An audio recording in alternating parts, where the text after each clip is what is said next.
大家好啊！我係水晶肥騰騰啊！今日咧，我又想講下啲水晶咧，就係呢個銀曜石同埋呢個金雲石，我哋大家點分咧？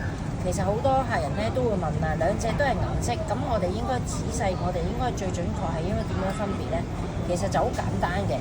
嗱，呢個就係銀曜石，佢裏邊係一啲係裏邊閃出嚟嘅銀光嚟嘅啫。咁呢個就係銀曜石。咁呢個就係金雲石。金雲石咧，佢係特別好黑啲嘅，個底色係黑好多嘅，但係佢嗰銀光咧係一啲再閃光啲嘅銀片啊，咁樣嘅。咁呢一種咧就係叫我哋金雲石。咁如果你當佢對比咧，其實係唔難分嘅。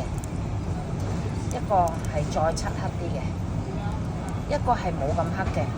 但係佢咧呢個黑色中咧就帶啲係裏邊係銀色，一粒一粒點點嘅。而呢種咧係一片片嘅再銀啲嘅閃光嘅，所以咧就係個分別就係在於係咁樣呢啲。